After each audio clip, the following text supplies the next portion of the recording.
Madam Secretary. I appreciate that. I'd like to turn our attention to welcoming remarks provided by incoming Chancellor Elsenbaumer. He was not able to be here, but was kind enough to take time to pre-record a welcome message. And we'll go ahead and cue that up. Well, good afternoon, and welcome to our campus. I'm Ron Elsenbaumer, the incoming Chancellor of IPFW, and as of July 1st, 2018, I'll be the inaugural Chancellor of Purdue Fort Wayne. While I do not start this position officially until November 1st, I am excited to be able to join the Fort Wayne community. As you know, I'm a Purdue alumnus, and this represents an opportunity for me to come full circle and come back to the Purdue system where it all began for me. I'm joining this institution at a critical time in its history. And with this realignment comes real opportunity. Opportunity to grow this institution to new heights. And indeed, I am honored to be given this responsibility. I'm sorry I could not join you today, but I wanted to take this opportunity to thank you for the tremendous work that you're doing for higher education in the state of Indiana. And indeed, I look forward to being able to work with you very closely very, very soon. So again, thank you for being on our campus today.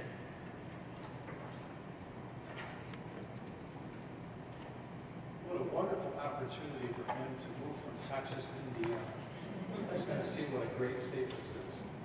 On behalf of the commission, and I know that Chancellor Vicki Carwine is not here, but I did want to thank her and the staff who have been so wonderful over the last day and a half or so while we were on our visit. Hospitality has been wonderful, and I especially recognize her service over the past 5 years. It's been a challenging 5 years. There's been a lot of heavy lifting and a lot of change and a lot of movement and positioning IPFW for this next stage in its history. And she's done a terrific job during her tenure. IPFW $9.1 million in private giving and implemented a tuition incentive to encourage previous IPF students who did not graduate to come back and complete their graduation. When the realignment is complete, the new Purdue University Fort Wayne will be the state's third largest metropolitan campus, housing 11 centers of excellence and more than 30 departments in 5 colleges, 1 school and 2 divisions in 40 buildings and structures. So it is a substantial university. As this new exciting chapter begins, we're looking forward to working with this campus's new chancellor, an alum of Purdue University and Stanford University. Dr.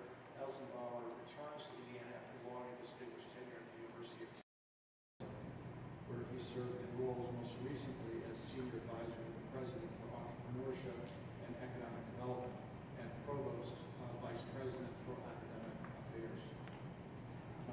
In your packets in front of you, you should have an article from the most recent edition of Capital Ideas, the magazine of the Council of State Governments. We've highlighted a sentence that speaks to the leadership of Indiana in creating more opportunities for adult workers to develop the skills they need to succeed in today's economy.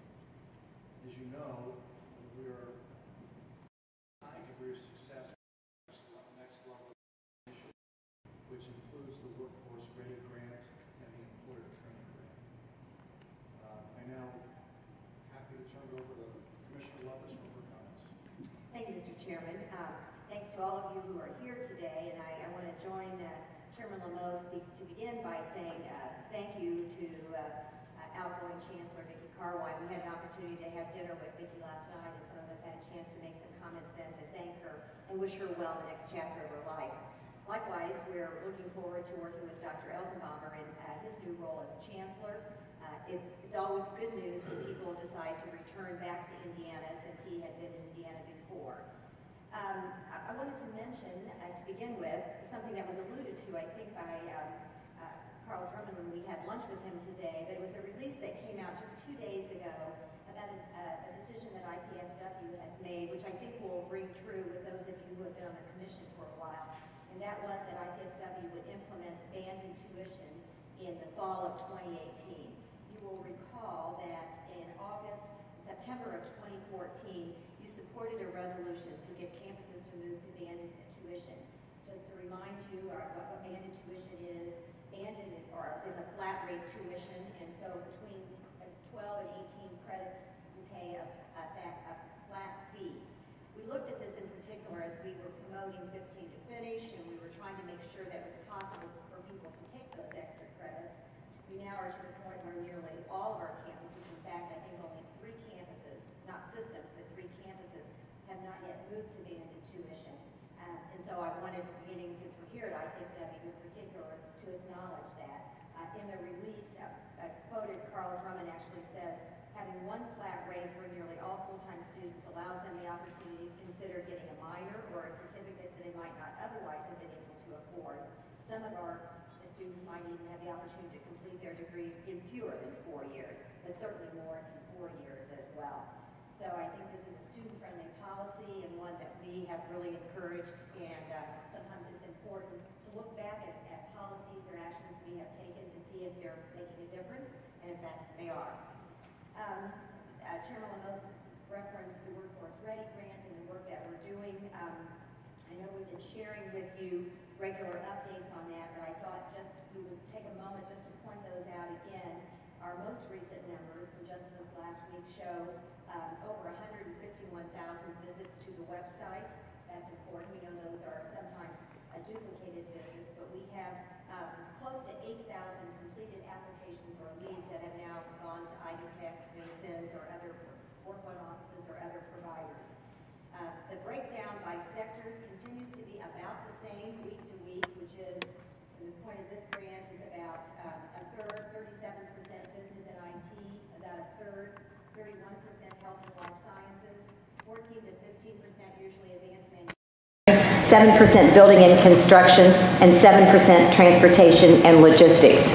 You will recall, as a part of the next level jobs, and I know that we have a chance to hear from Secretary Milo in a little bit, she'll talk about this as well. There's also the employer training grant that was a part of this as well. And they actually have the cumulative number of applications for employers has now reached nearly 200, 198.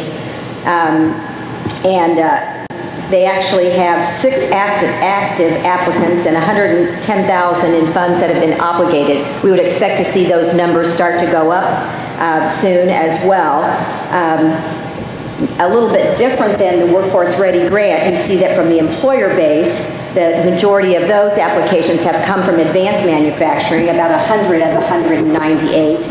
Building and construction 39, health sciences 20, IT business 20, transportation and logistics 15, and agriculture 4. So I think these are very complementary and will continue to work, and as we've said, as I've often said, this is not one and done. This is something we just have to stay focused on, but thanks to those of you on the commission who have been actually the early promoters and advocates of this program. I want to mention one other thing. We now, and I'm happy to report that we have applications and leads from all 92 counties. We had one county that we didn't have anything yet from, and we have 2 from that county. So all 92 counties have active leads going to Vincennes and IB. We've been very intentionally on, we actually had some reference to this session this morning on competency and how we measure people know and are able to do. Clearly, competency is one of the 3 sections in our plan, and it's beginning to be implemented in many different ways. Purdue's Polytechnic High School, Purdue the Polytechnic Institute, which is competency-based. We now have over 5,000 graduates of WGU Indiana, which is a full competency model with about 5,100 active students. It's another reflection of the movement in the competency area. But I wanted to bring to your attention today the fact that we have another venture into competency, and this is that just this week, the Institutional Actions Council of the Higher Learning Commission approved 2 competency-based education programs at Ivy Tech.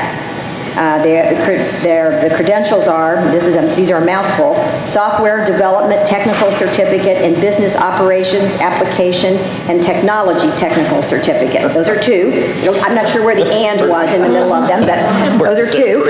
And they'll be available April of 2018. So I mentioned this because those of you who were around when we were putting together the strategic plan know we have struggled with this competency section of the strategic plan. But I think these efforts show that we were correct in highlighting the emerging ways of measuring what people know, competency, and what they're able to do. In the coming weeks, we don't meet in November, but in the coming weeks, we'll be working to finalize our legislative agenda, complete our reverse transfer and performance funding reports, as well as the continuing work that we're doing, updating our internal reports, and we'll be bringing many of those to you at our December meeting. With that, I've completed my report, Mr. Chairman. Thank you, Commissioner Lovers. Appreciate that. Mr. Chairman, Yes. just wanted to point out that Okay, thank you. Alfonso will reflect that in the roll call. Appreciate that. All of you and those on the phone have had a chance to see the materials sent, including the minutes from the last meeting. Move approval of the minutes. Second. All in favor? Aye. Aye. Aye. Thank you. So now we open our public square, talk about career connections and talent. This past July, Indiana Governor Whitcomb appointed Blair Milo, the former mayor of LaPorte, to fill a new CAPA position as Indiana's Chief Talent Officer. The Secretary of Career and Connections and Talent is responsible for connecting Hoosiers with employers and filling the estimated 1 million job openings that we heard about in this morning's session over the next 10 years in Indiana. In her new position, Secretary Milo will focus on ensuring Indiana's workforce is prepared to succeed in the state's growing and diversifying economy. Commissioner Lovers will facilitate the discussion, so I will turn the conversation over to you and look forward to the comments. Thank you. Secretary Milo, would you like to come join us at the corner of the table here? And while you're doing so, I'll make a couple introductory comments. Last meeting we heard from the Department of Education. This morning we heard from the Department of Workforce Development. And this afternoon we're hearing from another very important component of this alignment between education and training, and it's the work that Secretary Milo is doing. It was my pleasure to be on the road with Secretary Milo when we were rolling out the Workforce Ready grant, and so we had some chance to get to know each other better, although I did know her before, and strategize about this important work that she's doing and the way that her work intersects with the work that we're doing as well. She came and presented at one of our staff meetings a couple weeks ago and gave us an opportunity for the staff to talk with her, and we thought at that point it was very important for the members of the commission to do that as well. It's clear from her position as mayor of LaPorte, which I'm sure she's going to talk about a little bit, that she understands the need about human capital and talent and what that means to cities and communities in the state of Indiana. So this is a conversation that we'd like to have today. We've asked Secretary Milo to talk a little bit about early days on the job, what she brings to the job from her past experience, what her hopes are for this position, and importantly, how we can be engaged in this work with her, with our unique role at the Commission for Higher Education. And we'll have some opportunity for some questions. I may have a few of those myself, but at this point, Mr. Chairman, with your permission, I would like to turn it over to Secretary Milo to share with us some of her thoughts. Well, thank you very much, Commissioner. It has been a treat to get to work with you. That, as you mentioned, we've known each other for a little bit, but now this opportunity to work with this team has been just an outstanding opportunity in what I guess is almost 2 months on the job. That we had a great, I had a great foray into this position. That my first week we were out on the road with the Next Level Jobs Tour and the opportunity to engage with employers and folks involved in the mission area of career connections and talent and workforce development, education, all these different aspects.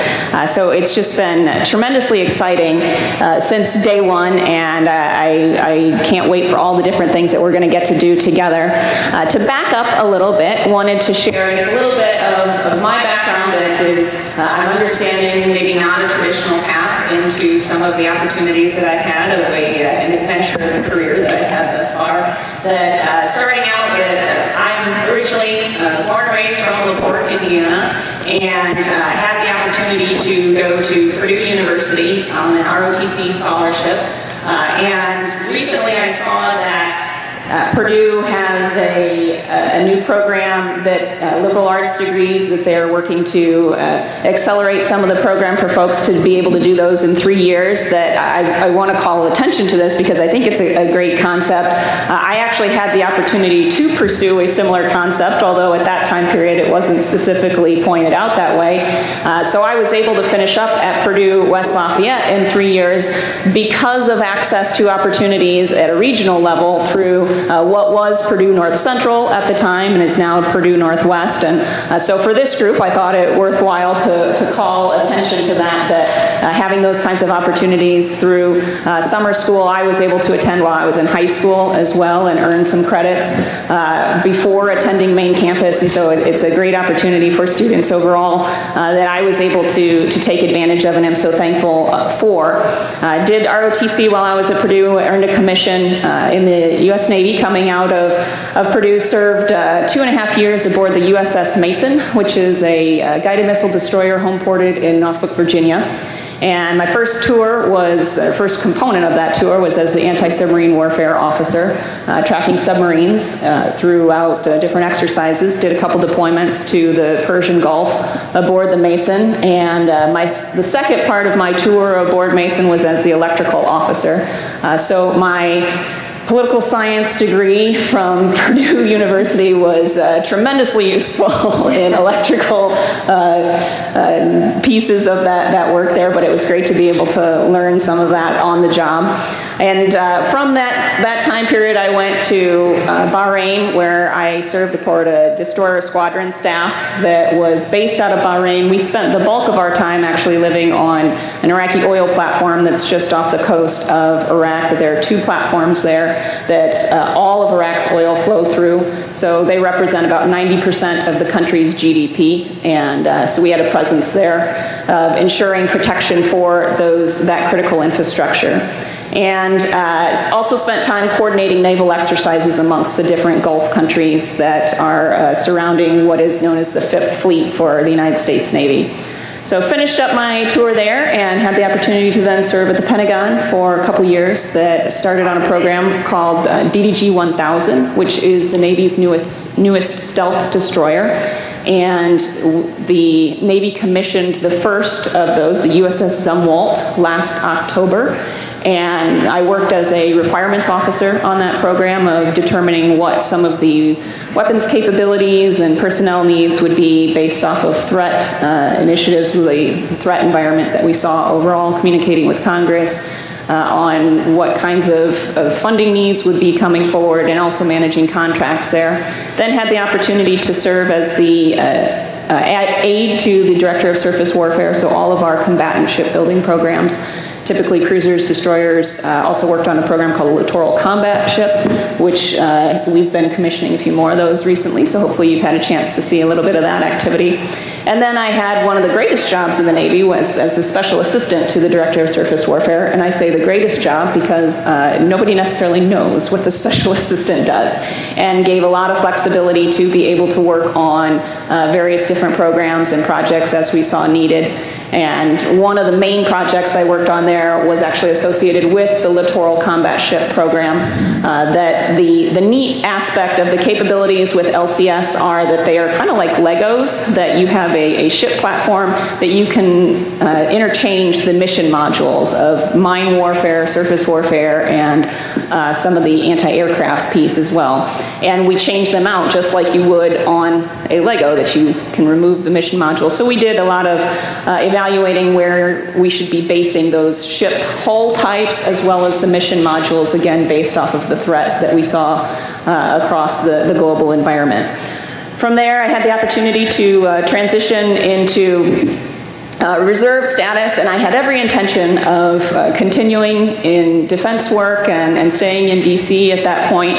But it was around then that I had the opportunity to see what was happening in my hometown of LaPorte, that I was home visiting for a weekend, saw that the grass was about waist high in one of our parks and didn't understand why that had happened. It turned out that LaPorte was facing some serious financial problems, and they had elected to stop mowing the parks as a way to cut costs for being able to maintain operations for the city, although I'm not sure that's necessarily maintaining operations, and thus what started the process for me of trying to dig further into what was happening in my hometown.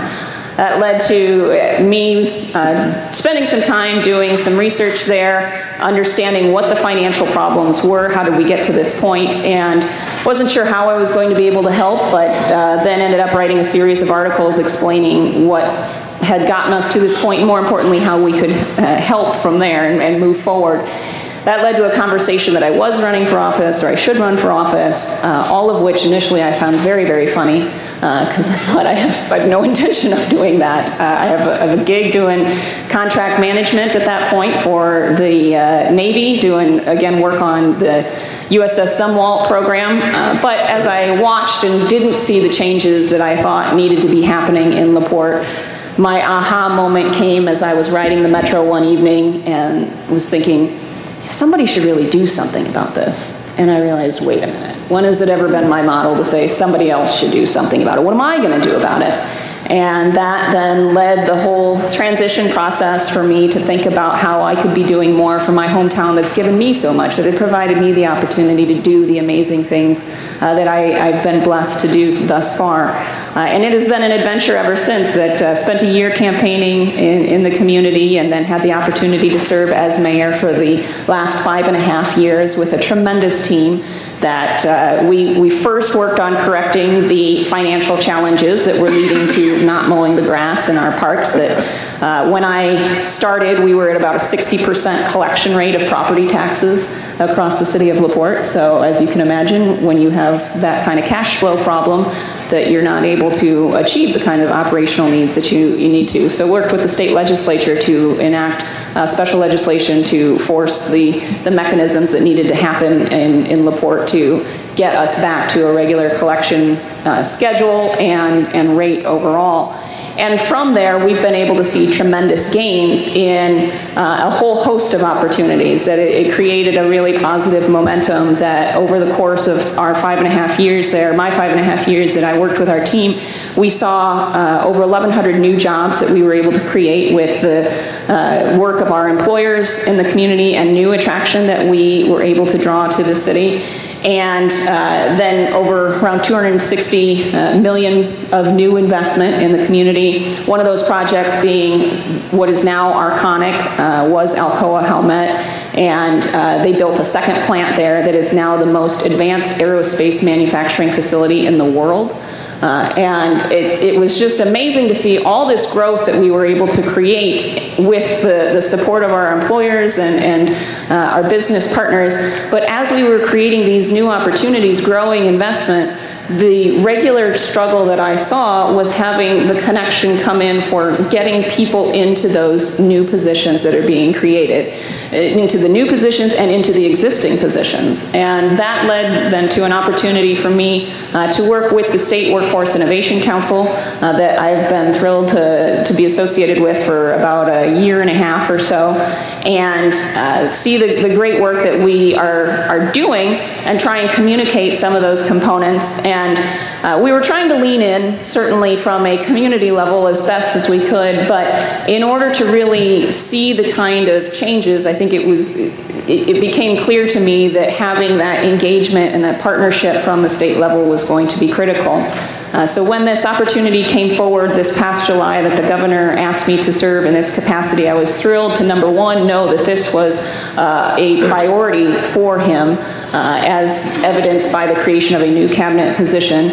And second, for the opportunity to be able to jump into a new challenge area as a chance to be a part of solution building that was at the forefront of our challenges for the community of LaPorte. And as I talked with mayors across the state, that we were all struggling with the fact that we have been able to take advantage and continue the momentum that the state has done of growing a business climate in amazing ways, but now we need to make sure that we're connecting businesses and Hoosiers with the return on investment that comes with all of that, with the opportunity in growing talent pipelines, education pipelines to ensure that that connectedness occurs overall. So I'm sorry for having to give you a slightly in-depth version there, but thought that that would be helpful information for our conversation overall. And I would love to be able to chat a little bit more about thoughts that you have on things that we can be doing.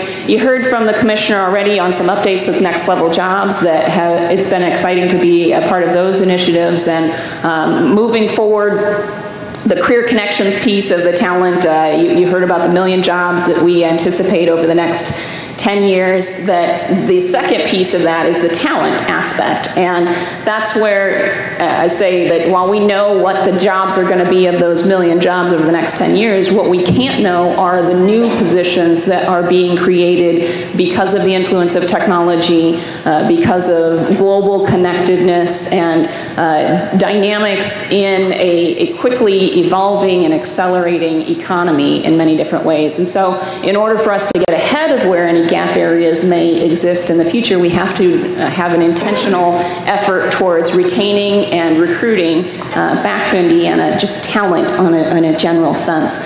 And that, I truly believe, will come through partnerships with many different agencies, organizations across the state, with our communities that really serve as hubs of talent, I think, in a lot of capacities. And I'm excited to be a part of those efforts and welcome any questions or comments, thoughts that you would like to offer today. Blair, in your spare time, did you have a chance to become a Girl Scout leader?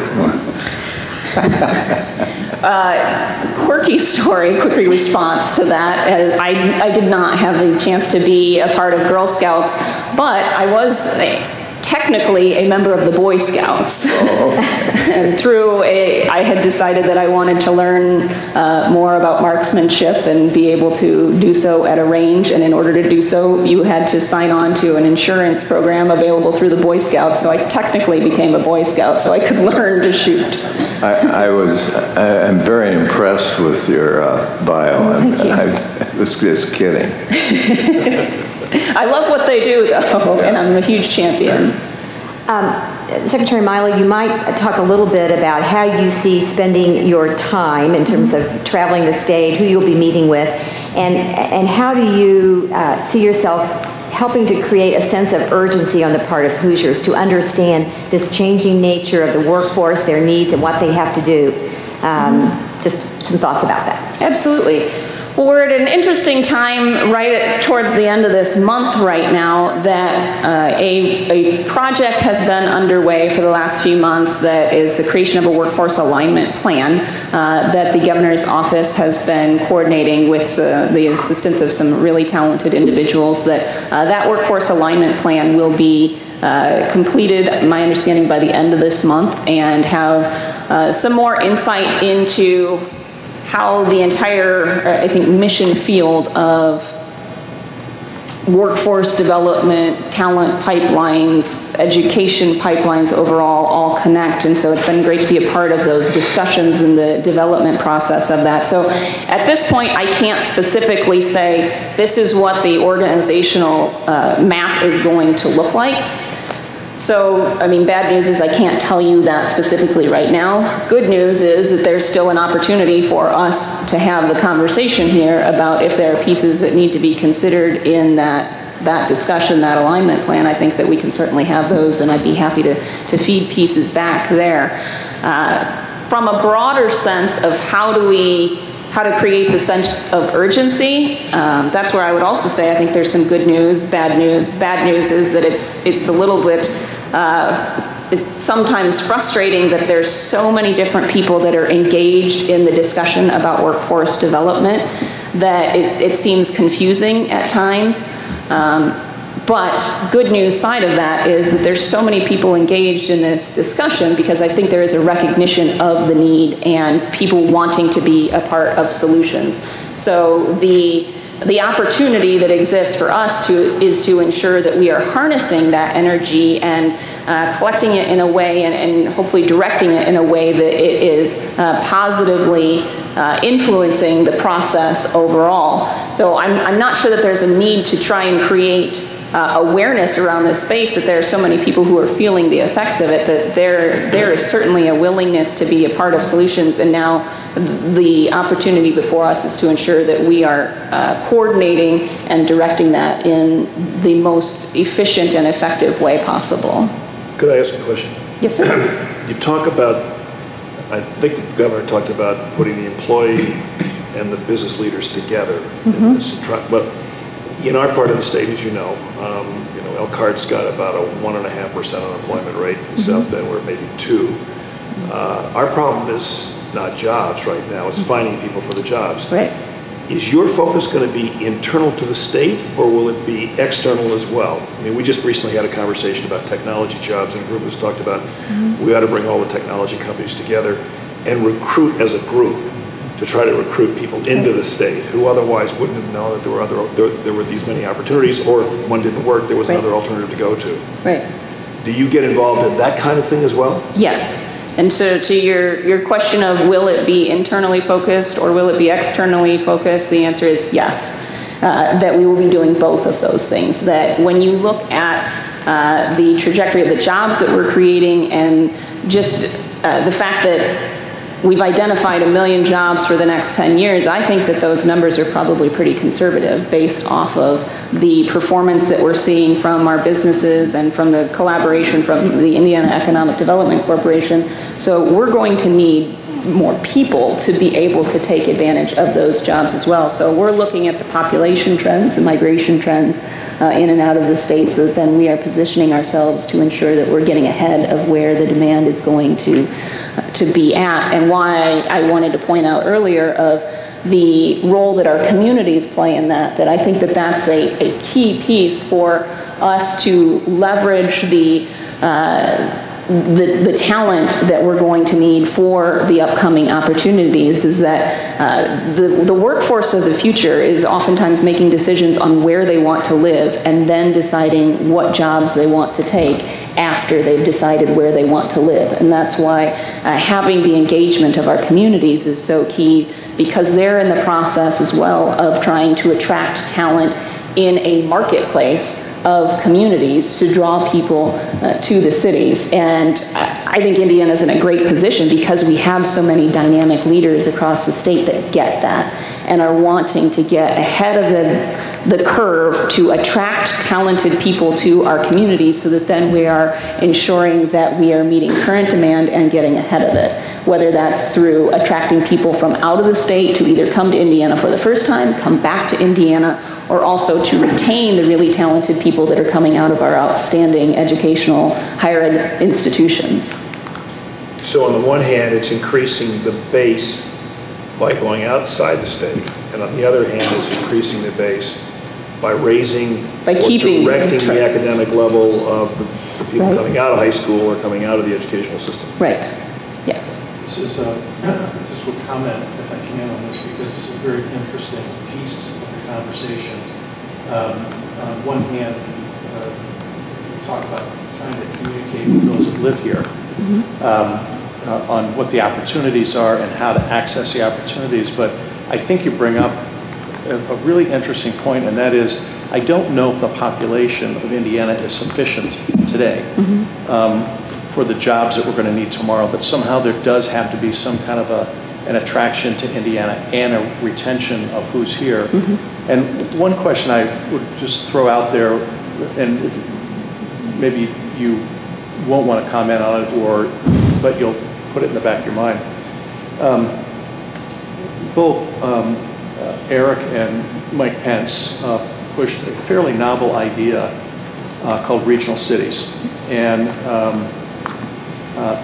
it's remarkable what has happened in those three regions that were selected. The communities coming together, the development of strategic plans, the working together communities, oftentimes that would not work together before, the incredible X factor of private sector dollars that matched the state dollars that went in there to create place, which is so critically important. I know you probably got that when you were mayor in LaPorte. What you're talking about, some of the things that you first notice are place.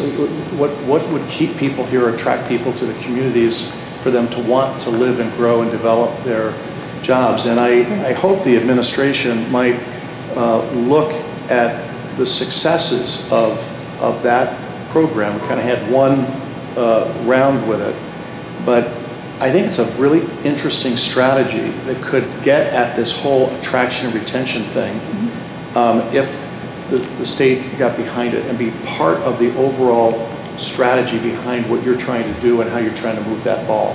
So I just wanted to stick that in your mind as something to look at as part of that overall equation and how to engage the legislature and looking at it as such a strong option to help with that. Certainly, and during the time period that regional cities was rolling out, LaPorte ended up in an interesting position of where it would partner overall.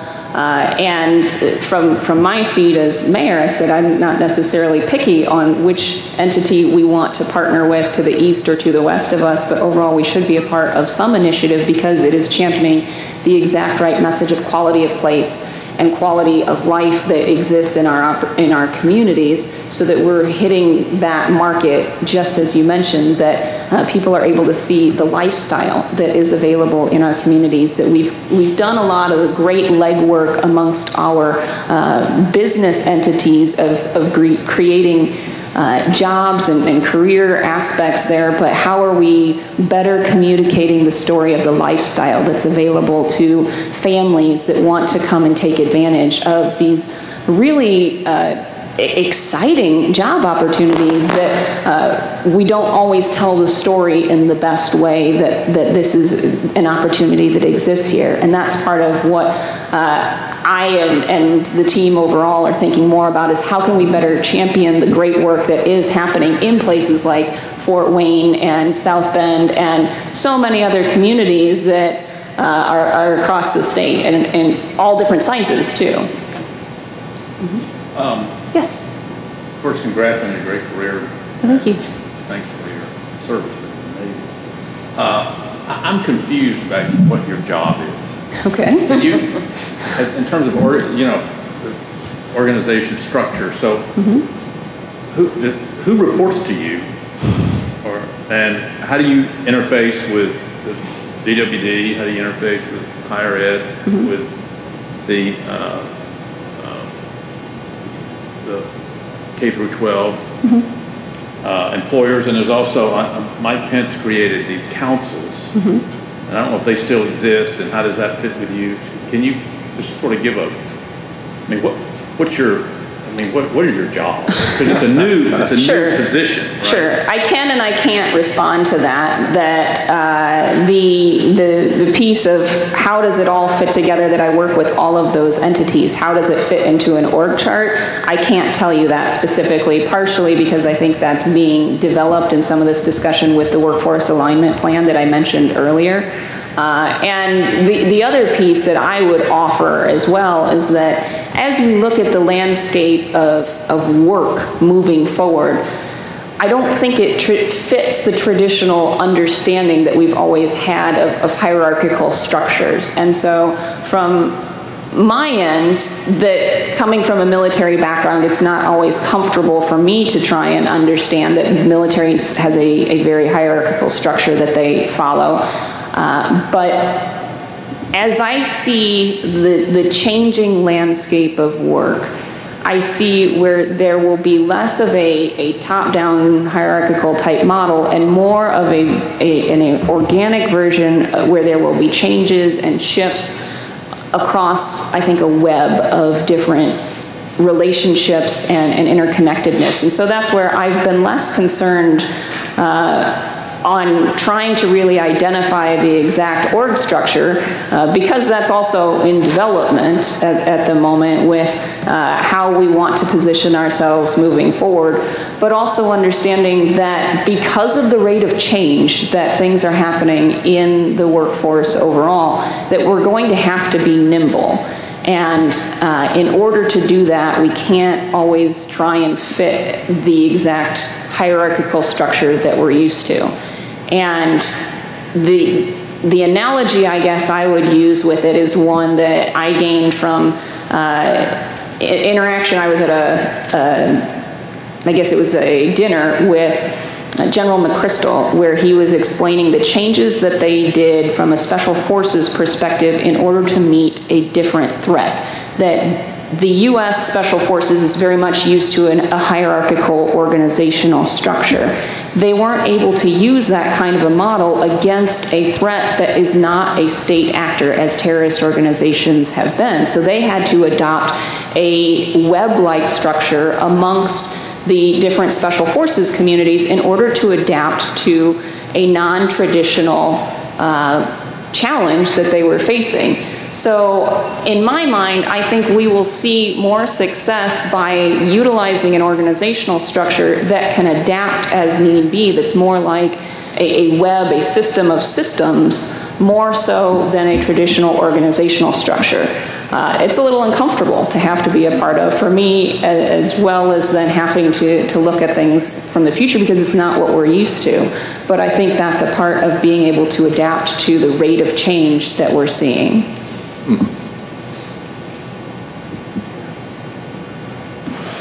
Other questions?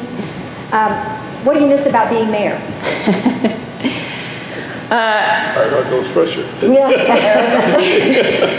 First and foremost, I loved the team that I had the opportunity to serve with, and so I miss the day-to-day interactions with my work family, but they're doing tremendous work continuing the mission in the city of LaPorte, and I now have the opportunity to build a new work family, new work team that I'll get to serve with.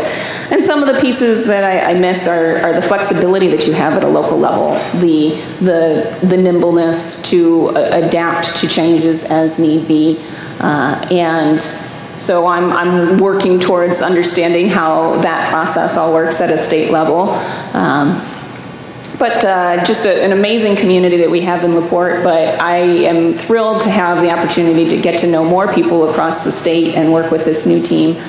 So while I do miss various components of what we were doing before, I'm trying to take the lessons learned of the best of what I loved there and be able to apply it to this new opportunity. You finding this more political or less political?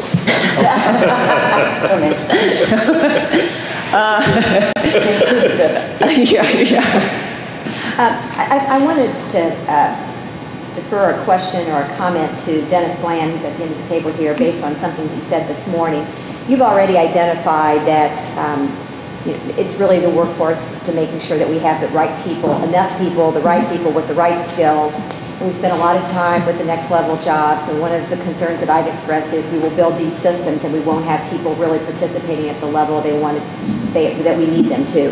I want to sort of pass the baton to Dennis for a moment, if I could, to have him follow up on an issue he raised this morning, a big issue about some of the challenges we have in this area, if you would do that, Dennis. Okay. Sure, thank you. Welcome and thank you for joining us, and thank you for service to country. Appreciate it very much. And Godspeed in your new role. Well, thank you very much. Given your new role, I'm also intrigued, just to follow up on the commissioner's request. I noticed in looking at your bio, there was this major emphasis on health. not just in LaPorte, but throughout the state apparently. We've had this big conversation in our working session group earlier about the 1 million plus jobs and how do we fill them. And I just asked a more holistic question about, on the one hand, all of the opportunities that are there, but then the seeming lack of readiness to seize those opportunities. So in a few minutes, we're going to be asked to approve a program at IU where in the submission, there are concerns about all of these maladies in the state. The obesity, heart disease, cardiovascular disease, high expenditures on health. Obviously, there's the opioid addiction. So we have, on the one hand, all these opportunities, and yet we have these great sobering dysfunctions. And so you hear employers say, well, we have opportunities, but we can't get anyone to pass the test, the drug test. And so how are you reconciling, how are you addressing these issues holistically so that there can actually be meaningful outcomes for your department and for the state and for the public? That's a great question. There are so many different factors that influence the workforce currently and what we're looking at for the future. And going back to the question from Mr. Hubbard about, what does the organizational structure look like and why it is somewhat amoeba-like is because of the necessity to interact with all these different agencies that have some of those more traditional roles to be able to address the concerns overall. That if you talk about the opioid aspect specifically, I've been working regularly with Jim McClelland and Dr. Jen Walthall, who is the head of the Family and Social Services Agency, because so much of the work that they're doing is connected to work that we'll be doing as well, that's connected to great work that the Department of Workforce Development is doing. So there's all these different elements that are a part of workforce overall, and why this org structure is so in some ways nebulous is because of the different elements that are influencing this. And for us to see success, it's going to take working with the team that's focused on these different aspects of it, so that none of us are trying to do all of it at once. One of the analogies that I have used with folks when I talk about some of the frustrations that I saw from a local government perspective, from a mayor's seat, where I didn't have direct jurisdiction over some of the aspects of it, is that for me, it felt like we were in an environment that I would liken to, if you've ever been to a little kid's soccer game, and they don't necessarily understand all the strategy that goes into playing soccer, so everybody runs at the ball. And so in order to be successful overall, we can't have everybody play little kids soccer where everybody's trying to do everything. We have to understand the strategy of who does what in all of this. And that's where, from a health perspective, interacting with the Department of Health, with FSSA, with Jim McClelland, and all these different aspects. And that's just talking about health. That's not even necessarily touching on some of the transportation pieces that are associated with getting people to training opportunities, to work opportunities overall. That in order for us to really move the needle on getting people connected to these engaging career opportunities, to recruiting and retaining people in the state, it's going to have to be a team effort from a wide swath of players across the state, not just state government, from all of our partner entities of businesses, of non-government organizations, nonprofits, community foundations, all these players. And that's some of what I've been focusing on, is then identifying who everybody is in the landscape to ensure that we're able to say, based off your mission, you're best in defense. You're a striker, to use the soccer analogy, so that then we have everybody strategically poised to then help serve the common mission overall, and we're not all trying to do every aspect of it. So you do see that as a conscious part of your strategy? Absolutely.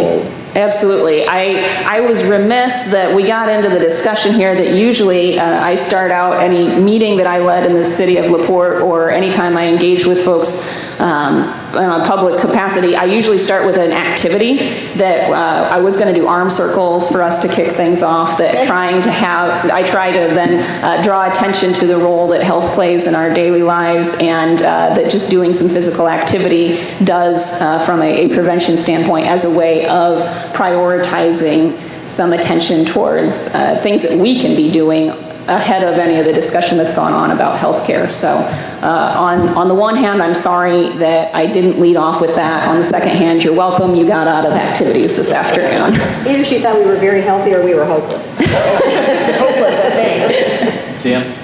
Well, you actually, thank you again for being here, and for, as everyone else has said, for your great service, and congratulations on your career and your roles yet to come. I'm sure there will be many great opportunities. So you kind of answered my question, I guess, in this last response, but when you think about your career, in all those different parts of it, creates a probably pretty logical set of exposures that allow you to understand just what you're describing about the needs and opportunities we have. So, from your time as mayor, and then I'm sure being on the SWIC exposed a lot of things directly on the workforce side.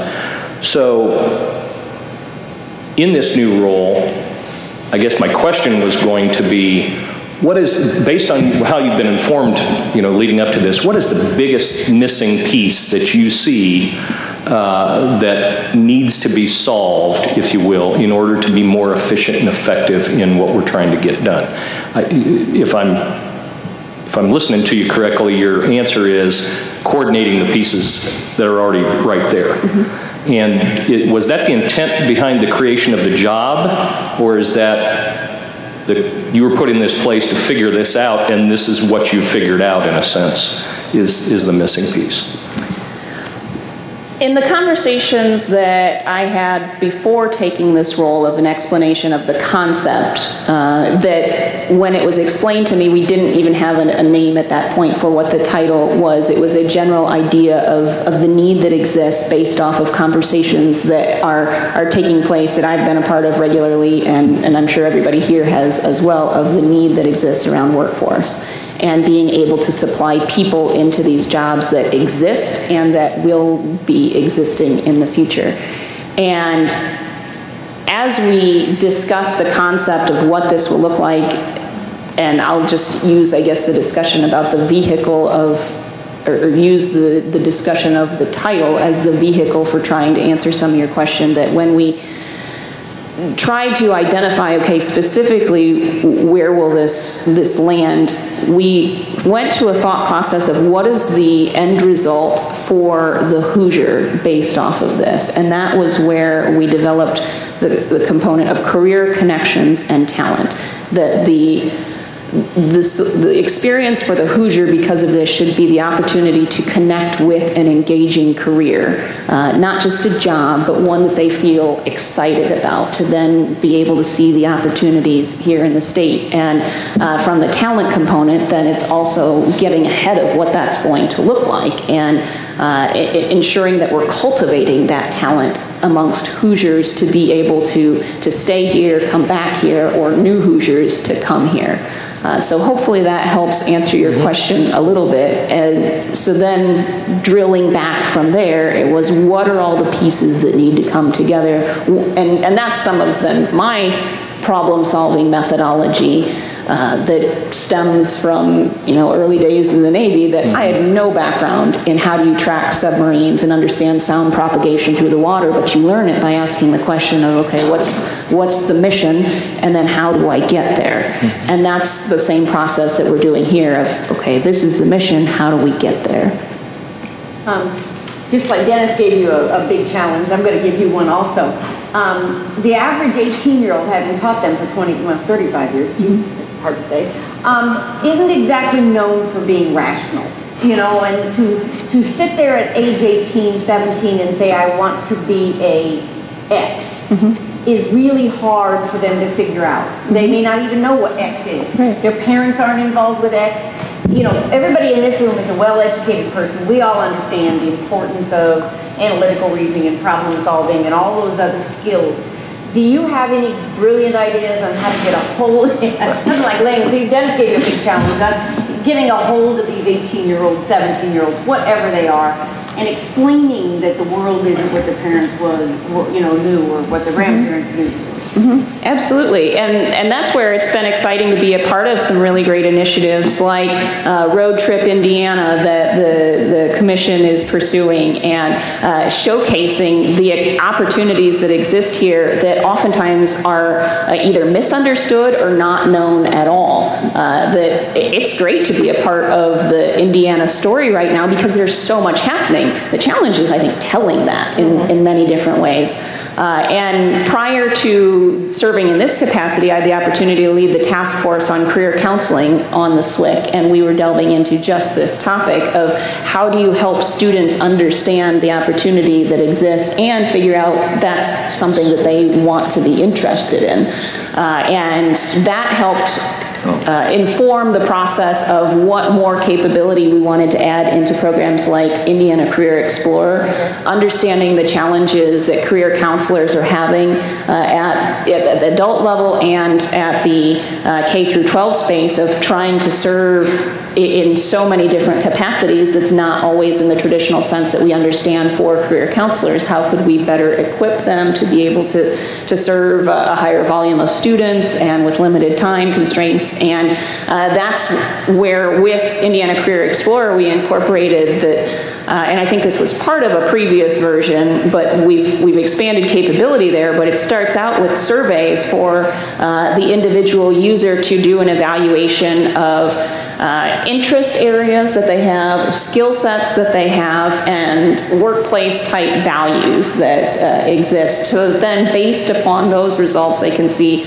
okay, these would be the kinds of job opportunities that would utilize the skills, the interests, the workplace values that I have, and then here's some insight into what those jobs even are. And so that's a tool. I don't think it's going to be the silver bullet. Approved. I remember my oldest did that, and she got told she should be a wallpaper hanger. You know, okay, I'm not really sure that's a career. Right, and there's I think, that's why I say it's a tool. It's not meant to be the end-all, be-all, but hopefully can help serve as a platform for greater discussion, for counselors to have, for educators, for parents, and you know, people that are job seekers overall to understand the landscape that is available. And are there opportunities for improvement? Certainly, and especially as the nature of work and different jobs is regularly changing, it will have to be a living platform to be able to showcase those changes. So part of your job is to figure out how to bring all these different agencies doing all these different things in all these different ways together so that it's a more coherent package. Right. I have a lot of Post-its on my walls of all of who's doing what where, and as a way to coordinate all these different aspects. And that's the challenge that I find fascinating and fun, is to be able to take a very complex, challenging situation, and particularly one that's so meaningful that when we can connect a person with work, then we're able to provide dignity for that person and grow that individual opportunity that then is a win for businesses, for the state, and as the commissioner has said throughout the Next Level Jobs Tour, or the governor says, a triple win or a triple slam dunk, that it's good for the person, it's good for businesses, it's good for our state. You know, there are a lot of, you mentioned, organizations that are all aligned on the spectrum. The Commission for Higher Education is one of those. One of the things, though, I hope that you do is think outside the box. Because a lot of us have been very engaged in K-12 reform or higher education reform or all these kinds of things for a long time. And I will admit, to not see as much advancement in some areas as maybe I would have liked to have seen, or we all would like to have seen, despite all that effort and time. And I think the Commission right now is in the process of really looking and thinking a little bit outside the box on some of the things and initiatives that we're in. And in your role, Blair, I think you're in a great position to come in and look at all of the entities that are in place and how they're attacking it. But what is the end game that we want to get to? And Right. does that require restructuring or even thinking outside the box that we're Right. not currently doing? So I'm hopeful that you'll be able to do that as well. Absolutely, and those are the kinds of conversations that have been a part of the workforce alignment plan development that I've had with the gentlemen that are in the process of drafting that overall, and that's part of what excited me that I love being mayor of LaPorte. I love the opportunity that exists there, and it's my hometown. My family is there, but what excited me about this opportunity was the chance to work with a team in doing those kinds of creative things, and to be able to do so in such a meaningful space. And in just a short time that I've been here, it's been just tremendous to work with those creative people on the commission staff that I've had the chance to work with the Department of Workforce Development, and that's just our state team, that then go beyond the confines of government and to interact with the really creative people that are doing things in the tech space and in the tech and manufacturing type of space, the agribiosciences areas, and to be a part of all that creativity, and to now harness that in a way that is consolidated in a message to then serve this overall need of career connections and talent recruitment, retention, and attraction. Mr. Chair, may I? Given the newness of your role, and welcome to your first of many commission meetings. Thank you. You're very welcome. How can the commission be of greatest help to you in your role? What role do you envision this body playing, or what kind of contributions can we make to help us achieve mutually beneficial goals? That's fantastic, and thank you for that question. That I am hopeful that, just as you said, that we'll be able to have many conversations over the coming months and years together, that as we see some of the dynamics change, that then we'll be able to adapt and work together as we see opportunity arise. The specific engagement plan and communication plan, I think, will be clear when we have some further definition beyond the workforce alignment plan that is being drafted right now. So I think we'll have an opportunity to further define that in the near future. But beyond that, I think just regular engagement from both of you, or from both sides of that, for the commission to regularly talk with our team, and I can help facilitate conversation with any other agencies or other employers and such across the state, and for us to have the ability to reach out to you and then pose questions to each of you to gauge thoughts, concerns, and just really maintaining open lines of communication, I think, will be key. Well, I think we probably have come to the point, Mr. Chairman, where we want to just say thanks again for being here. We thought it was really important to have a better understanding. I think that will become even clearer as we go on in the months ahead, and I think that you heard from the members of our commission, and I know you from the staff, that the group of people happy to move this agenda forward. Obviously, our lens is education and training beyond high school, and all of those things that imparts, and we'll be a part of that, and a great loyal colleague. Excellent. Well, thank you so much for the invitation. Thank you for the opportunity to join all of you this afternoon, and I look forward to our work together in this mission field. So thank you for all of your work already this far, and I'm excited for the teamwork we'll have in the days to come. We look forward to working with you. Thank you. Thanks, Blair. Thank you.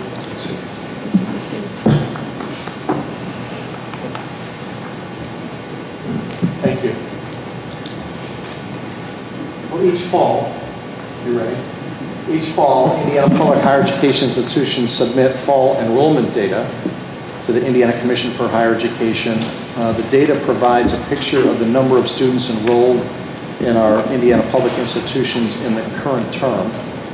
So Sean and Gina are going to provide an update of the current enrollment trends and touch on the topic of educational attainment.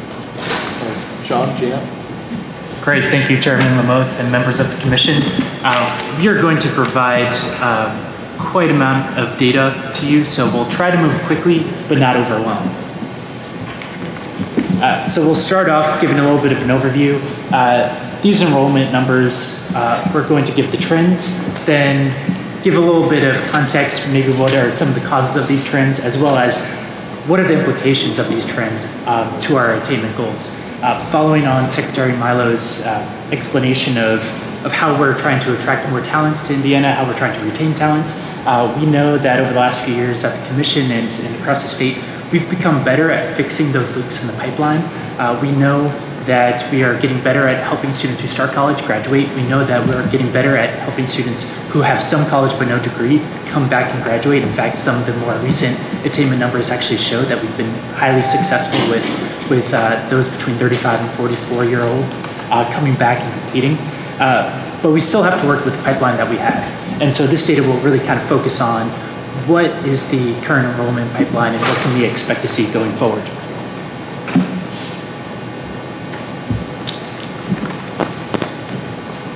So the top line number for this year is that just over 300,000 students enrolled in Indiana public institutions. Now that seems like a relatively large drop from previous year. However, that top line number is slightly misleading, and we'll get into it a little bit later. But really, the number we really want you to focus on is the one below it, 263,000. And that's only a slight decline. That's what we would expect based upon just demographic numbers to begin with. The larger number, the 5% drop, that really is more of an accounting issue that comes from some of our institutions dual credit capturing. We, going forward, will be focusing more on degree-seeking students at institutions themselves and trying to kind of pull out some of the dual credit numbers. What we've found increasingly with the dual credit numbers is that it can be a little bit difficult to capture them all at once, and so it creates a little bit of fluctuation. And so that explains much of that 5%. It's not that we lost 5%, it's just that they haven't been captured yet. They'll be captured towards the end of the year due to just kind of data capturing statistics. By sector, if you look at it— Just out of curiosity, non-degree seekers, is that increased? Non-degree seekers, I think you'll see on okay, the— you're going to come to it. Sure, but typically what we do is dual credit students, they're counted as non-degree seekers. And so really kind of population overall has kind of followed just Indiana trends to begin with. But overall, really we're seeing kind of a little bit of a drop off from two really main factors. One is just demographics in the state overall, and then the other one is a little bit of good news, which is just the economy has been getting better. So those who are on the fence between going into higher education and going into the workforce have increasingly gone right into the workforce, and we'll see kind of a little bit of that dip. In fact, here it is. And so you can see right around 2008, 2009, 2010, there was a fairly large spike in enrollment in our post-secondary institutions. And since then, we've been coming down on a little bit of a glide slope and just about leveling off. That little dip that you see in the past year, again, that's really from the dual credit numbers. But overall, we've really kind of had a general decrease since the peak. That's to be expected. In fact, 45 out of 50 states have seen declines in enrollment. And so this is nothing to be alarmed about. It simply means that our economy is just that good. Sean, if I may ask, and I'm sorry if I should know this, but have we set an annual statewide benchmark? Is there a goal each year which we have said we're trying to get, that we're trying to hit in terms of people who are not just going to fill in numbers, but in terms of students who are college ready? So is that a number of 300,000? Is it a number of 325? Have we ever set an aspiration? That's a great question. I think we would kind of set it in percentage. I don't know if we've ever made it official, but I think we would generally at the commission say that we want every student who graduates from high school to be either college or career ready. So whether or not they're going on to college or going on to a career, we want to make sure every last one of them is prepared for one or both. And I don't know off the top of my head how many students exactly graduate from high school every year, but I want to say it's about 60% go on. Yeah, 60, our college going rate has typically been about 65% enrolling within 1 year. I think our high school cohort is about 65 to 68,000. It's more like 80. 80, yeah, 80. Teresa, is that a part of our strategic plan? Our strategic plan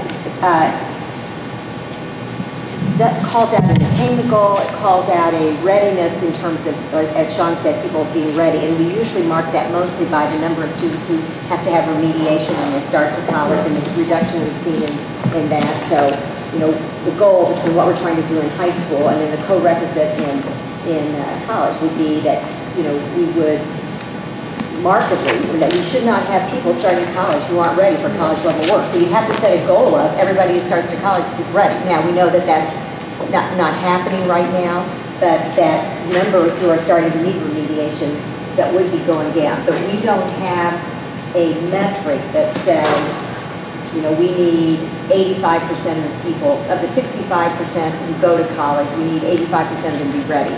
We would probably be much more aspirational and say we need 100% of them to be ready. And then try to, back up from that and say, what does that actually mean? Are we going to see, what's even more important, it seems like to me, than this is absolute numbers of graduates. Now, the purpose of this discussion today is an enrollment. It's just to give the enrollment. We do have, at the completion report, we do the, which comes out later, we do the Has it gone up?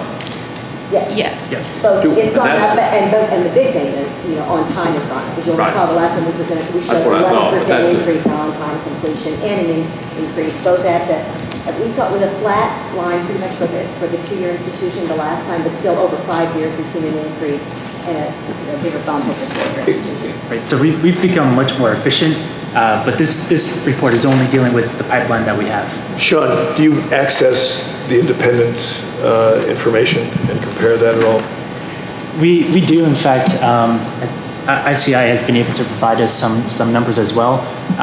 We have a little bit more data just around the publics just because we have better data capacity. It'd be interesting if the numbers are similar in terms of the directionally. Mary Ellen Hamer is here in the audience. I don't know, we usually say about 85,000 private school students is what we've been saying. Have you seen, and has it gone up or down as an independent sector, understanding that within those 30 schools you're going to see a big variance? We have not completed our fall census numbers yet. We're in the process of gathering them. I can tell you that right now we probably have about 100,000 total students, and we're probably right somewhere in the 80 to 85,000 of them are undergrads. And up until this point, and you have to see, as you said, there's up and downs for each school, but over the past 25 years, the enrollment at the Indiana private schools has steadily increased over time. So it'll be interesting when we get all of the fall census numbers to see that will true this year as well. And if you would provide those, I'll make sure I provide them to the members of the commission as soon as those are available. Sean and Jake are working on that. Great. That's right. Thank you. You better keep moving here. So again, as you can see, the recession led to a little bit of spike in enrollment. Again, we're coming down a little bit. We anticipate that we won't come down as far as we were pre-recession simply because population continues to grow. But we are slowly but surely seeing that slide, largely due to the economy becoming stronger. IPEDS, which is part of the Federal Department of Education, put together this slide, and I know it's a little bit difficult on the big screen, but essentially it's a different graph for each state, and you can see that barring a few exceptions, I think Texas slightly, Georgia significantly, just about every state has seen some reduction in their percentage of enrollment year over year over the last 2 years. What period of time is that supposed to be? I think this is over 10 years. 10 years, okay. Indiana has almost like a hat. Yeah. It's And That's the incredible. community college, that's the actual Community college, is the growth we saw in the community Yeah. college system, and then, of course, the decline you saw after the recession.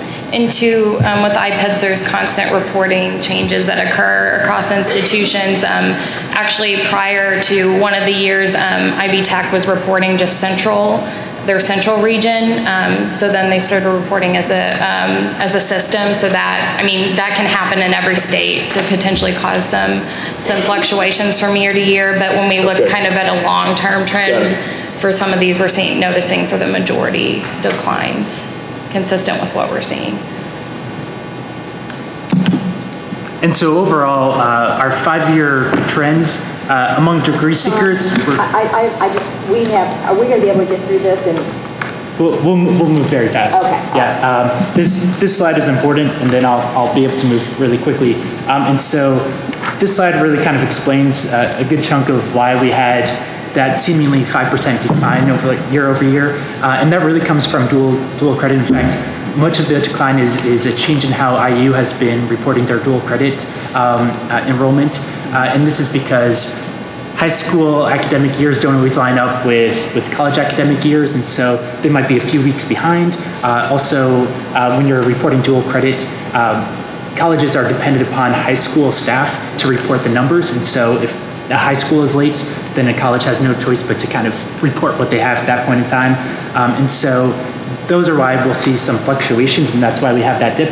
Going forward, we're going to focus on solely those students that institutions are able to report themselves, which are really those who are actually on campus. And so we'll be able to see a lot less fluctuation year to year over dual credit. So I know we need to move on. So what you're saying is from hence on, we're going to kind of drop the high school students and just look at the degree seekers. That way we're all looking at the same population. That's correct. We'll continue to count them and report them, but we'll be focusing a little bit more on the more stable number. Okay. And especially for the purpose of fall census, because it depends on when they can get all the enrollment data to the census date.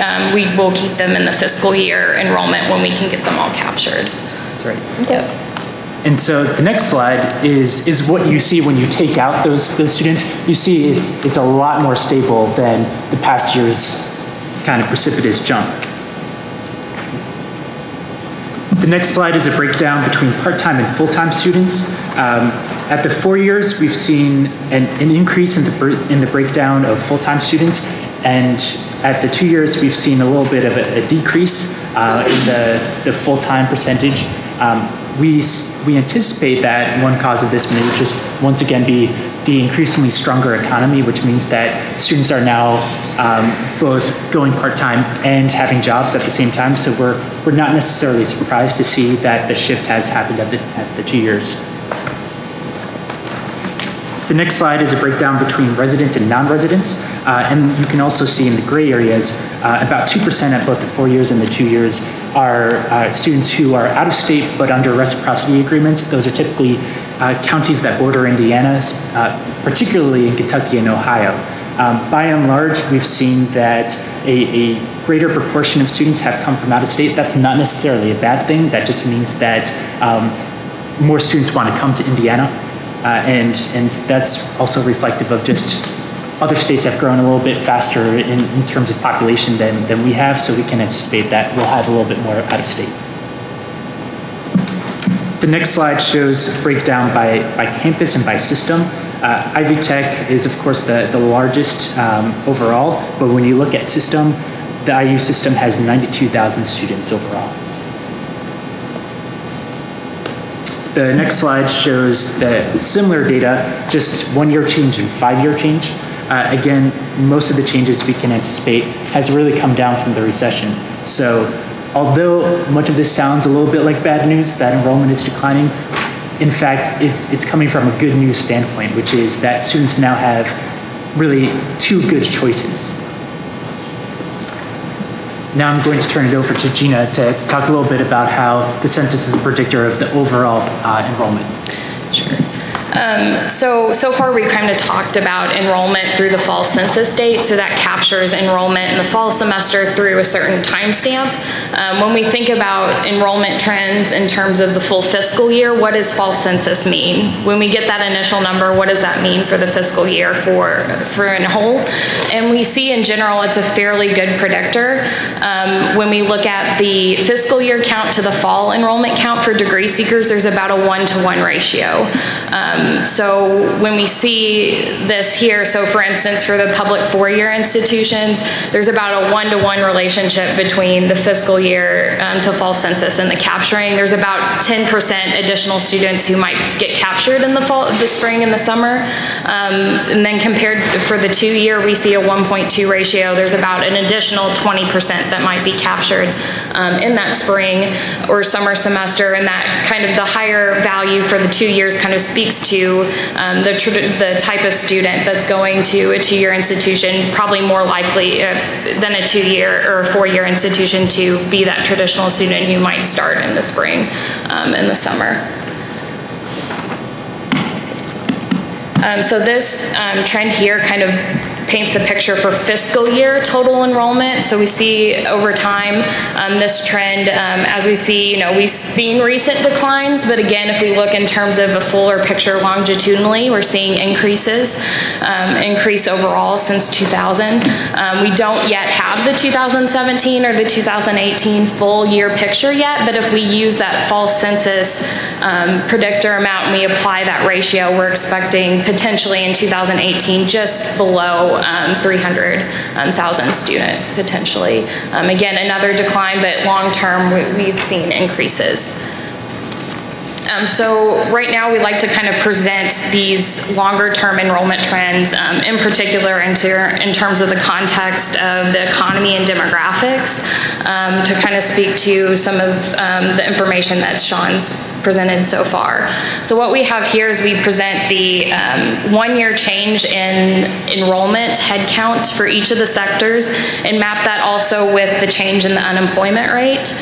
So we see that for 2-year institutions in particular, a spike around when the employment, when the economy had trouble. So we see that for 2-year institutions, we've seen that larger decline, but it's also in terms of the health of the economy. It's highly correlated with the health of the economy.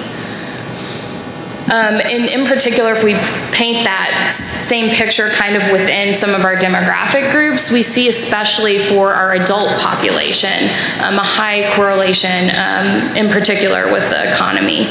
So a 40% decline in 5 years for adult students, likely, when the economy had trouble, some of those adult students came back to the post-secondary sector and gained or looking for a credential or extra skills, and since the economy's picked up, a lot of those with the choice have went back.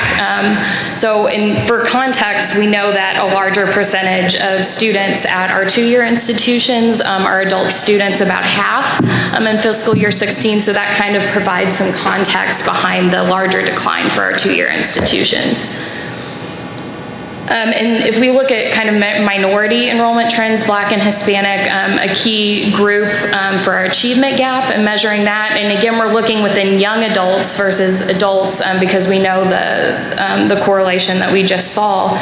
We see a more pronounced decline in that peak occur in 2010 for Black students within the young adult population. And for Hispanic students, actually, each 1-year increase has been about between 5 to 10%. So over 5 years, we're seeing a larger increase in our Hispanic enrollment. Again, this could be due to just changing demographics, which I'll show kind of on the next slide. But we also, a good positive story out of this is that our Hispanic students, and we've also seen the largest increase in their college going rate among all demographic groups, a 4 percentage point increase since 2011.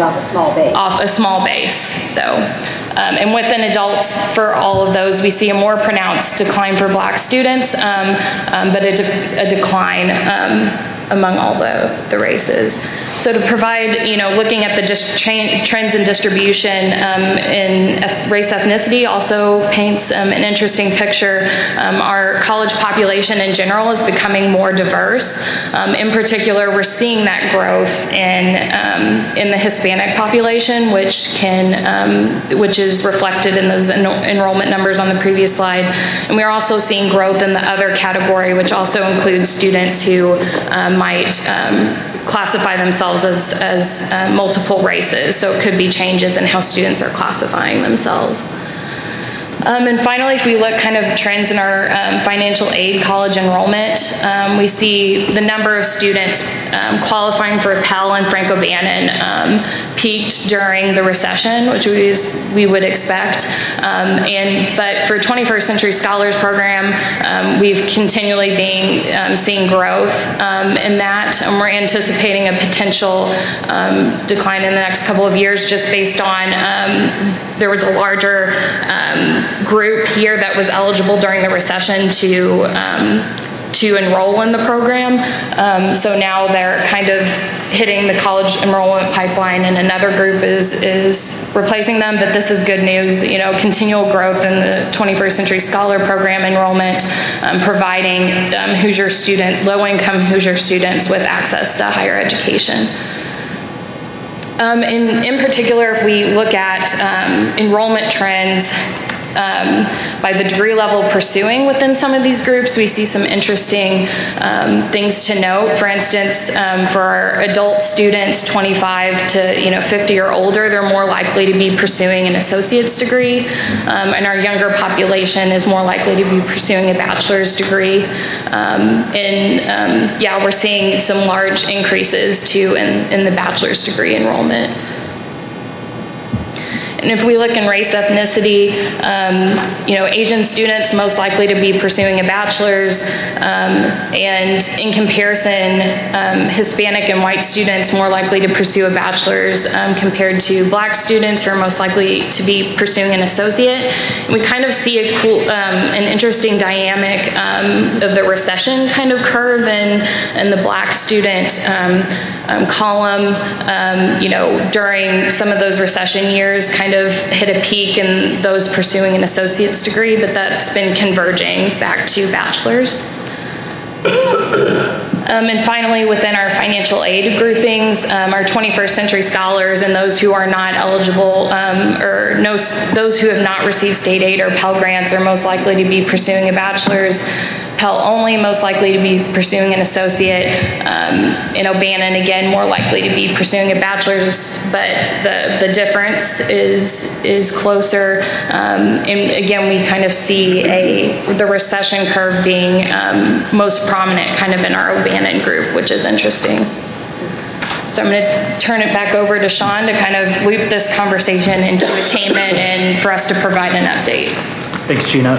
So what does this mean for our attainment overall? Well, historically, when we've looked at higher educational attainment in the state, we've looked at associates and bachelors, or basically associates and above. In the last 2 or 3 years, we've started including high-value certificates as well. And so most of this data comes from the U.S. Census, and specifically the American Community Survey. And we are looking at only college or working-age adults, those between 25 and 64. In the last few years, since we have included high-value certificates, that's added about 5% onto our attainment levels. And you can see that going back to 2014, we've had that extra 5% bump. We can say, based upon recent data, that we anticipate having a 0.8 percentage points increase in our attainment rate from 2015 to 2016.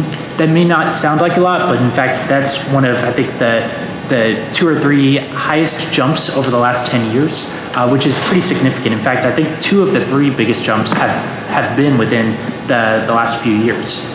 So we are making progress, and in fact, we are increasingly improving. This is a breakdown of our attainment based upon what type of degree or credential students have.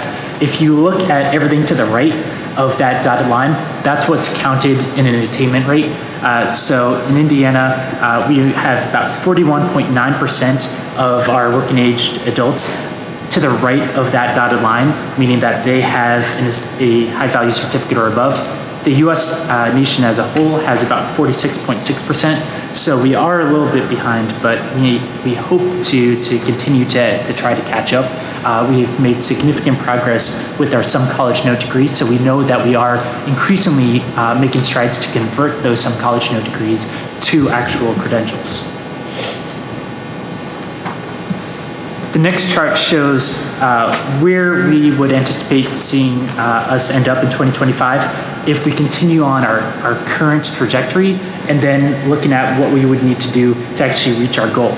We anticipate that we will be able to meet this goal by following that dotted line, and we know that if we continue to make some of the improvements that we have been making over the last few years, we will actually start tracking that dotted line, especially as many of the more recent initiatives and projects and reforms that have taken place in Indiana over the last few years, as those really come to bear, and as those students who are affected by those kind of start moving through the pipeline, all of those students that have seen financial aid changes, it does take a few years for us to see those changes come through the pipeline, but as they do, we anticipate that we will increasingly accelerate through this curve.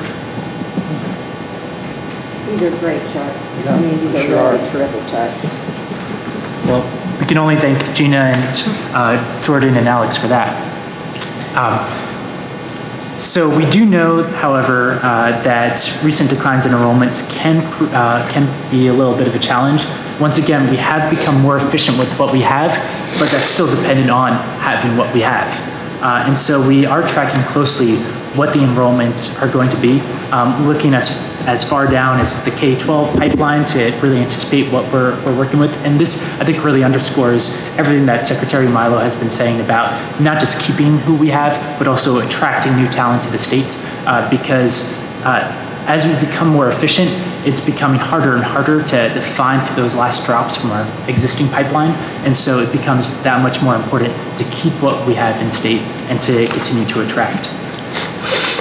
To that end, we have a little bit of a complicated chart to kind of give a little bit of a sense of tracking high school students or high school graduates into different pipelines. We can see that starting at the top, about 10,000 enroll in non-public institutions in state. We don't know how many of those necessarily go on to get a degree and stay in state, but we know that at least a good chunk of those will count towards our attainment. The next one, that 23,000, they initially do not enroll in college at all, and so they count against us in our attainment rates, and those are the ones that we want to encourage to actually at some point either consider going to college straight out of high school or consider going for the first time as an adult. Now the big chunk, the 35,000, those are the ones that we know enroll in Indiana public institutions. Of those, about 7,000 drop out without earning a degree. Another 27,000 do continue on and do get closer and closer to that degree, but even then, almost half, about 11,000, do not actually complete a degree in 6 years. We know that some of those might complete a degree in longer than 6 years, but again, the longer you take, the less likely you are to advance. So that 7,000 plus that 11,000, those are basically our some college, no degree. And so essentially almost every year we're producing another 18,000 Hoosiers who have some college, no degree. Once again, we are making significant progress with those, and we have caught the nation in terms of the percentage of some college, no degree, which means that we are becoming much more efficient in converting those who start into those who complete, but we still have our work cut out for us. Just so you'll know, we've always told you about 750,000 Hoosiers who have some college but no degree. We're now at 712,000 who have some college and no degree. Some of it's because of our efforts. Some of it's because it only goes to age 64 and people are aging out at the upper end. That's right. We can shut down on that part. Forget that. That's right. And to that point, it's probably fair to say we can take a little bit of credit, at least not for the ones who retired, but for those who have actually gotten a degree, because Indiana has seen the biggest improvement among those who are 35 to 44-year-olds who had some college no degree, but now they do have a degree. And in fact, we're one of the fastest in the nation in terms of decreasing that 35 to 44-year-olds population. And so we know that those are really kind of our target audience for the You Can Go Back campaign. And although we can't say for sure, I think we can say with at least some confidence that that's part of it. And so, again, these are kind of the parameters that we're looking for when we think about how we're trying to kind of hit our attainment goals. So what are we doing to kind of hit that? Again, You Can Go Back, working on those who have some college no degree, and again, working on all of those leaks in the pipeline that you saw in the previous chart. Those who don't start, those who don't persist, those who don't complete. And so then there are some macroeconomic trends. Again, what does it mean if more people are coming into Indiana? Can we keep those people in Indiana? How can we make sure that we have those macroeconomic trends on our side? And then finally, what are some indicators that we can look for to make sure that we're actually hitting those metrics, those benchmarks? We know for a fact that enrollment is a pretty good predictor, but we want to make sure that we're also, again, getting better at completion rates, getting better at all of those things that we need to make. And so in interest of time, I'm going to kind of speed through the summary. But again, we've seen some declines overall in both the 2 and 4 year, especially at the 2 year. That's nothing to be alarmed or surprised about. And once again, that's because of the good news of the economy, but it is something that we want to keep our eyes on because it means that we will have to work even harder to make sure that we can get those who do start to complete. We've got fewer student enrollments to work with, so we've got to make sure that we're more efficient with those who do enter. Once again, we've made some good progress, but we do want to make sure that the 2 year institutions are better equipped to serve those who are working because those are increasingly their bread and butter for enrollments. And finally, we want to take a deeper dive into attainment data over the coming months and to really look at that success with the some college no degree. And with that, are there any further questions? Sean and Gina, this is excellent data and information, and worth probably all of us going through and looking at it again and falling back with any questions. But this is, it's amazing how the data that we're looking at has changed just in the last 3-4 years. It just gets better and better and better. So thank you very much. Really appreciate it. Sean, this is Karen Whitcomb. Can you read that data? Yeah. Karen is asking if you can send her the data. And there may be others on the phone that you may want to just send that data out to. Yes, we absolutely will. Yeah. And we also want to thank... Yes. Yes. So they will send that to those of you that are on the phone. Yes, we will. And we also want to thank our partners, our institutions in particular, for helping us get this data and helping us clean it in a timely manner. Okay, thank you. Thank you. During our September commission meeting, we discussed the Fast Track initiative for Franco Bannon grant recipients and provided feedback to staff. Staff went back and they're coming forward with a proposal. So this afternoon, we bring this item to your consideration for approval. It's on page 17, by the way, in your books. And I would invite Sean to maybe make some comments before we take a vote. Thank you, Chairman Lamoth. Yes, we presented it last month, so I'm going to just give a very brief update. The Fast Track Award came about from some conversations of the academic year is really based on the agrarian calendar, and our financial aid is really based on the state's fiscal year. Those don't really sync up, but they've been fine for the past few decades because most students kind of follow the agrarian calendar, taking a few credits in the fall, a few in the spring, don't enroll in the summer, and that way it's not really affected a whole lot of students. Historically, students really don't take more credits than they need to, and so never really burned through their aid faster than they needed it. However, as we increasingly look to helping students accelerate through their education, as we increasingly look to ways to make sure that students are taking as many credits as they need to, in fact, taking more credits than they need to, and encouraging them to do so, we've hit upon a few roadblocks. In particular, say for example, a student takes 15 credits in the fall, 15 in the spring, wants to keep going during the summer, but they've unfortunately burned through all of their financial aid. So they're stuck in a situation where we tell them, hold on, wait till the next fall until you can access financial aid. That's a little bit problematic, especially since we know that we're going to give them financial aid. We've just basically made a choice to wait several months before giving it to them. Instead, what Fast Track would allow us to do is to basically borrow against aid that we know we're going to be giving students anyway and pull it forward so that students can use it when they need it.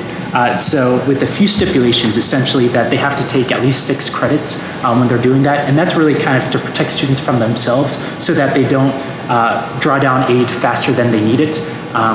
We will be able to help students use financial aid when they need it. To our knowledge, this is a first in the country proposal, and this will really help students who really want to accelerate but don't necessarily have the funds to do so. We think this is something that would really speak to making our higher education system a lot more equitable, because we know for a fact that students who accelerate through college save a lot of money, and that especially helps low-income students, but that's not really an option for students who don't have financial aid available to do so. So with your permission and approval, we would start offering the Fast Track Award as a incentive under the Franco-Banning grant.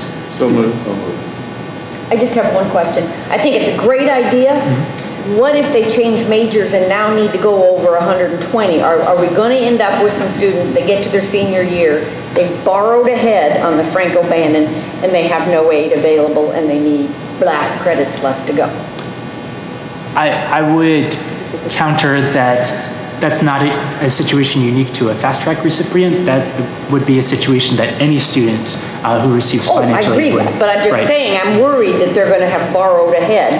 And that's a very good question. And one of the things that we've actually discussed consciously in this is the importance of advising, and that's come up continuously. But 80-some% of students change their major. Depending on the school and stuff. That's a national figure. I have no idea what it is for Bloomington or Purdue or anything, but I'm just saying 80-some%, I believe, change their major. It's one thing if you change from psych to social, a lot of those classes correspond. If you change from psych to chemistry, not a whole lot goes over. But that is more the exception than the probably true. I agree. And we also have fewer people who are doing exploratory their first year. We're seeing a reduction in that. I agree. I just thought that was something. I think it is something that we need to be very aware of with counseling. I'd just like to add that of all the things we do, this may be the most important thing for a graduation race. It's by far the best thing to give those kids that are on the move, keep it on the move. So I strongly support this. Oh, and I strongly support it. I just have that one worry. And I think that's just something maybe this office tracks. And you see if that becomes a problem down the road. Maybe it's 2 people and it's not an issue, and I was worried for nothing.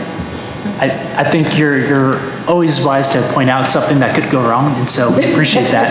And we will continue to track that. And again, advising is key. We anticipate and hope that most of those students will be those who are self-starters, because they'll be taking more than 30 credits a year, so they typically are the ones who know what they want, or are in designated accelerated programs, say at Purdue or Ivy Tech and so forth. But so your comments are very on point. And okay, so I have a motion from Al. Do I have a second? A second. Are there any other questions? I just had one, and it was just very quickly, when you said borrow. Yes. What did you mean by that? That's more of a turn of phrase. We would never try to recoup the funds from students. It's more of a better way to say it would probably be to draw down anticipated aid. That's right. Yeah. All right, that's what I was looking for. Okay, all in favor? Aye. Any opposed? Thank you. Thank you. We have 2 degree programs for discussion on the agenda today. Page 21, if you'll turn. Our first item is the Doctor of Public Health and Population Health to be offered by Indiana University in Bloomington.